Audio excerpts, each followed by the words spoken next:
PA, your best performance of the year. What did you like most? Our middles or forwards, or we played the power game the best we had all year. Bit frustrated, we probably left a bit out there, but we challenged the forwards about running hard off the back fence, and I thought they did that, and they paved the way for our speed and our spine, and who put some polish on it. But probably the best we've looked in terms of what we want to look like with the footy. How pleasing is that, considering the guys you're missing as well? When you talk the middles, like no Reg, and then Matto ruled out late as well. Yeah, I'm pleased for those guys, because it's not.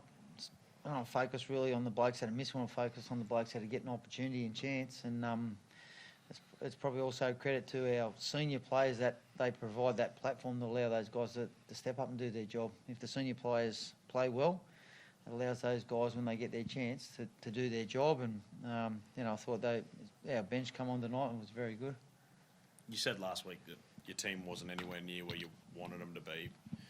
A performance like that, are they there on getting there, or you just think it's just 1 week, don't get too far ahead of yourself? Yeah, look, we want to enjoy it, but it was better, definitely closer to what we want to look like. But still, there was, we left quite a bit out there. I think we completed at one stage, we're only completing at 50% in the second half. So just lacked a little bit of control at times, but it was, it's the closest we've been to what we want to look like. Obviously, Waramu's got a big job replacing Reg for the next few weeks. What did you make of his first hit out? Felt like he really set the tone early. Yeah, he was good. He's a big man, powerful. So we just want him to carry hard, get in and give us a play the ball, which he provided. And then defensively, he's quite aggressive, but he's had to work really hard on his defence and his efforts in defence. And from his first start against the Roosters, but he's improved. Gutho, do you feel like you should have had maybe 6 tries tonight? Probably. I dropped one over the line, and then a couple just didn't go our way. But look, I'm just pushing up and hoping for the best. So, in terms of the way the spine looked like it clicked and your outside backs were on, like how pleasing is that as a captain and fullback to see it kind of coming together? Yeah, it's good. As Brad said, we really challenged our middles to go after the game, and we can't do that if they're not running hard and getting us a quick play the ball. So. It's a full team thing. It's not just the spine doing it, but when our middles are running like that, it makes it easier for us, and we can do those things. But we left a lot of opportunities out there, and in those close games coming up later in the season, they're the ones you've got to polish off and make sure you nail, and we didn't do that tonight. Brad, when you see a performance like this, is there a reason? Well, obviously it explains why you weren't panicking after the first 3 or 4 weeks this year, because you knew you were going to build into the season at some stage. Yeah, look, I knew we were close, but we were not close enough. Like all those games that we lost earlier, we scored the same amount of tries or a bounce of the ball here, but and then even last week it was a try.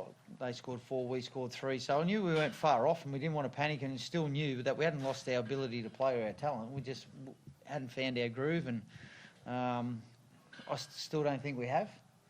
But that's the pleasing thing for us, and we didn't change anything at training. No one started to panic or lose their way or think we've got to do this, we've got to do that, we've got to reinvent the wheel. We just had to make sure we knew what works for us, and we had a good discussion this week about what we look like, and the boys owned it tonight. Just talk to us quickly about Matto, and has he been crooked for a couple of days? He's just a bit crooked, didn't train much this week. So, like I said, I want to focus on the guys that actually come into the team. We're given an opportunity, and they owned it. Game 1 for Bryce tonight. He's been one of your really consistent guys in a forward pack that's had to kind of been forced into changes this year. What have you made of his consistent year so far? Yeah, I reckon that was his best game.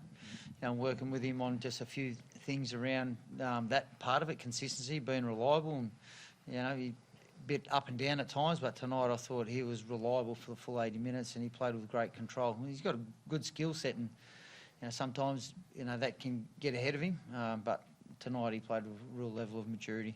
Like you said, working on some of that skill set, is it about just simplifying his game and just running hard and trying to encourage him to hold the ball a bit more, or is it just finding that? It's just his mindset, yeah. We don't have to pull the trigger all the time, and he's just got to learn that tough, hardened mentality, and he showed that tonight, and he showed good signs of a bloke that's played 150 first grade games. It's hard to do that, and he played at that maturity level, I reckon, tonight. Guppo, felt like you guys did a great job on Kalen Ponga tonight. Did you set a plan to attack that edge? Not really. We just sort of wanted to, as I said, run hard and we'll get the opportunity. But I thought that right edge defensively, Will, Mitch, Hayes on the wing, thought they were great and shut down sort of every opportunity he had. And when you can take him out of the game like we did, it's always going to be good on our end. Cool, thanks. Thank you.